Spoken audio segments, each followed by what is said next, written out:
मंगल मैत्री बच्चों, आज मैं वर्ण विचार का आपको पुनः अभ्यास करवा रही हूँ। इससे पूर्व मैंने ऑडियो में आपको पढ़ाया था। ये आज हम वर्ण विचार को देखते हैं कैसे होता है। वर्ण किसे कहते हैं पहले आपको ये पता होना चाहिए।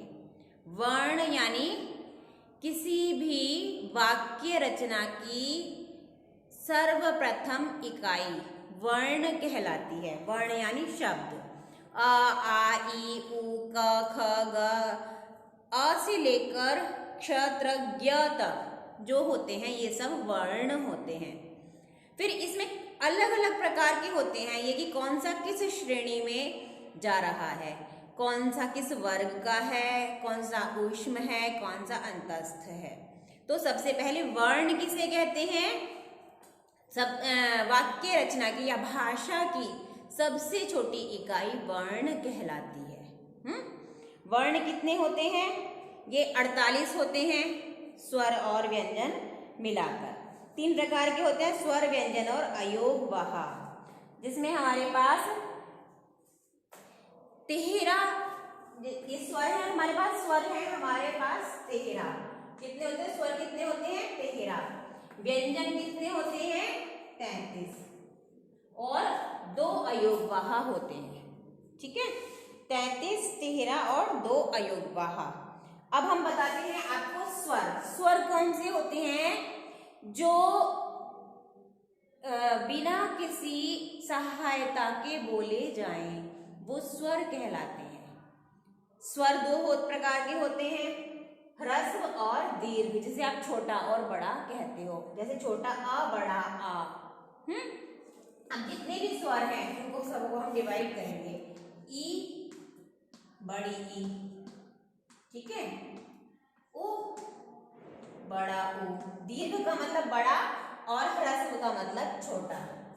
ए और आई, ओ और औ, अंग, अणा, ये हमारे हो गए स्वर। री, रे भी इसी में आता है। री, बड़ा री और री। इस तरह ये 13 स्वर हमारे हो जाते हैं। दीर्घ यानी जो बड़े होते हैं, ह्रस्व यानी जो छोटे होते हैं। अब व्यंजन क्या होते हैं? वह शब्द जो स्वर की सहायता से पूर्ण हो। बिना स्वर के ये पूर्ण नहीं होते, बोले जाते हैं, लिखे जाते हैं स्वर की सहायता से, वो व्यंजन कहलाते हैं। व्यंजन 2 प्रकार के होते हैं, वर्गीय और अवर्गीय। वर्गीय ये सब है जिनके अलग अलग वर्ग होते हैं। जैसे व्यंजन में है हमारा क, ख, ग, घ, अड़ा। तो यदि ये क की लाइन है पूरी तो हम इसको क वर्ग बोलेंगे। वर्ग यानी उसका बॉक्स या उसका कक्ष। ये क के कक्ष वाली लाइन है पूरी, तो इसको हम कवर्ग बोलते हैं। ठीक है, इसके बाद क, ख, ग, घ, अड़ा, फिर इसके बाद आता है च। तो ये जो होगा, ये पूरी इसके आगे जितने भी वर्ड्स आएंगे 5, वो च वर्ग की लाइन होगी। समझ रहे हो?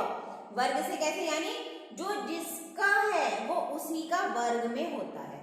च, छ,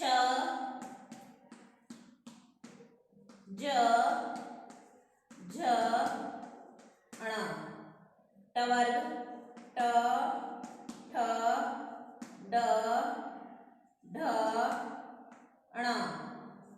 इसमें अणा, या, इसमें यहाँ पर या आता है ये वाला, और इसमें आता है अणा। तवर्ग, त, थ, द, ध, न। पवर्ग में आएगा प, फ, ब, भ, म। ये सारे वर्ग वाले हो गए। हर वर्ग में 5 वर्ण होते हैं। कवर्ग में, चवर्ग में, टवर्ग में, तवर्ग में और पवर्ग में, सब में 5-5 वर्ण हुए। तो आ सकता है कई बार प्रश्न ये भी कि द वर्ग का वर्ण है। तो द कौन से वर्ग का है? तवर्ग का। हमें पता होना चाहिए कि कौन सा किस वर्ग में आता है। इसके बाद वर्ग वाले, तो यानी ये वर्ग वाले होते हैं, और अवर्गीय जो वर्ग से अतिरिक्त बचते हैं, जिनका वर्ग नहीं होता, इनको भी हम, इसके बाद हमारे पास 2 लाइन बचती है, य र ल व श स स स, तो इनको भी हम 2 भागों में बांट देते हैं, अंतस्थ और ऊष्माण। अंतस्थ यानी जो अंदर से बोले जाए, य र ल और व। ऊष्माण, ऊष्म शब्द कौन से होते हैं? ऊष्म शब्द होते हैं श, स, श और ह। ये हमारे ऊष्म शब्द यानी ऊष्माण कहलाते हैं। इस तरह यह वर्गों का वर्गीकरण है। वर्णों का वर्गीकरण इस तरह से होगा। एक वर्गीकरण तो ये हो गया वर्ग के आधार पर, और एक वर्गीकरण और होता है कि इनका प्रोनाउंसिएशन यानी उनका उच्चारण कहाँ से हो रहा है। एक वर्गीकरण इसका ध्यान रखेंगे, दूसरा वर्गीकरण उच्चारण के आधार पर हम पुनः इनको करते हैं। इसको कॉपी में आप लिखेंगे, उतारेंगे। प्रश्न कैसे आ सकते हैं? वर्ण कितने होते हैं, स्वर कितने होते हैं, व्यंजन कितने होते हैं, ह्रस्व वर्ण कौन सा है, दीर्घ वर्ण कौन सा है, और अंतस्थ कौन सा है, ऊष्म कौन सा है। ऐसे प्रश्न आपके परीक्षा में आ सकते हैं। यानी 4-5 वर्ण लिख दिए, उनमें से पूछ लिया ऊष्म वर्ण कौन सा है, आपका अंतस्थ कौन सा है, आपका दंत्य वर्ण कौन सा है। इस तरह से दंत्य और जो यानी प्रोनाउंसिएशन के आधार पर, उच्चारण के आधार पर जो इनका वर्गीकरण है वो मैं आपको करवा रही हूँ। उच्चारण स्थान के आधार पर वर्ण कैसे होते हैं देखते हैं। कंठ्य यानी जो कंठ से बोले जाएं वो कंठ्य वर्ण कहलाएंगे। अब इसमें स्वर और व्यंजन दोनों मिक्स होकर हम बताएंगे कि कौन सा स्वर और कौन सा व्यंजन कंठ से बोला जाता है। जैसे आप इनको यहाँ पर आवाज रखकर देखिए, कंठ यानी कंठ से आवाज आ रही है। आप यहाँ पे ऐसे आवाज रख रखिए, देखेंगे आ, क, ख, ग, घ, ह। इन सब में आपको यहाँ पर वाइब्रेशन सुनाई देगी। ऐसे हाथ की उंगलियां उल्टी रख के आप बोल कर देखिए। अगला है तालव्य। तालव्य यानी जो तालु होता है हमारा, जब तालु को जीभ छुएगी तो ये वर्ण बोले जाएंगे, वरना ये नहीं बोले जा सकते। अब इनमें देखो, आप बोलोगे कि तालव्य में सिर्फ तालु पर जीभ छुई जाएगी, हाँ, इनमें नहीं। ये हम कंठ से बोल रहे हैं, इसमें जीभ तालु पर नहीं जा रही है, इनमें जीभ तालु पर जाएगी। ई, च, छ, ज, झ, ण, य, श, ई। यानी आप बोलकर देखिए, इसमें जीभ हमारी ऊपर तालु पर चिपक रही है। मूर्धन्य यानी जो पीछे वाली, जो थोड़ा पीछे से बोले जाते हैं, ट, ठ, ड, जिसमें जीभ हमारी यूं ट्विस्ट हो जाती है, मुड़ जाती है अंदर जाके। ट, ठ, ड, ढ, ण, र, श। दंत्य जिनमें जीभ दांत को छूकर शब्द निकलते हैं, रे, त, थ, द, ध, न, ल, स। यानी अगर हम त बोल रहे हैं तो बिना जीभ को दांत पर छुए त नहीं बोला जाएगा। जीभ दांत पर छूकर ही त बोलता है, थ बोलता है, द बोलता है। तो ये हो गए हमारे दंत्य। ओष्ठ्य जिसमें होठ के आकार बनता है, ऊ, प, या तो होठ का आकार बनेगा या होठ छुएंगे। बिना होठ को छुए आप प नहीं बोल सकते, लेकिन आ बोल सकते हैं, आ, ई, उ।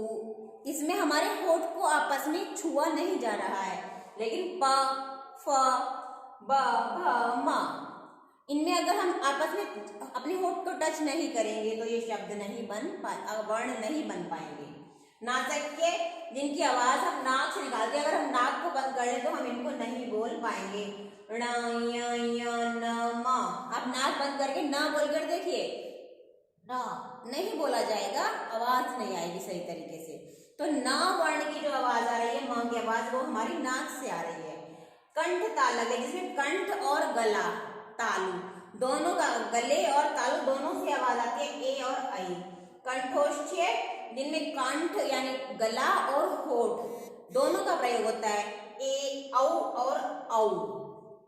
दंतोष्ठ्य वो होते हैं जिसमें दांत और होठ दोनों का प्रयोग होता है व, यानी दांत हमारे होठ पर अगर टकरा रहे हैं तो वो हो गया दंत्योष्ठ्य। नासिक्य यानी अनुस्वार, अंकी बिंदी जो होती है वो अनुस्वार होती है, नासिक्य में यह आती है। इस तरह ये इनके बोलने का यानी उच्चारण स्थान है।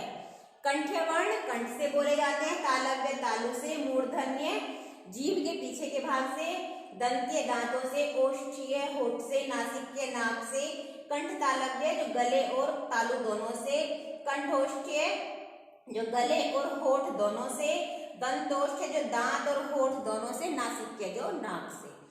इन जगह से बोले जाने वाले ये सब वर्ण हैं। आप ये कह सकते हैं कि अगर आप लिखेंगे कि ज वर्ण कौन से ज का उच्चारण स्थान क्या है, तो अगर आप लिख देंगे कंठ तालव्य नासिक्य तो आपका गलत है। वर्ण ये उच्चारण स्थान है और इससे पहले हमने आपको इनका वर्गीकरण बताया था। इस तरह आप इन वर्णों को याद करेंगे, पढ़ेंगे तथा परीक्षा के लिए भी आप इन्हें तैयार करेंगे। धन्यवाद।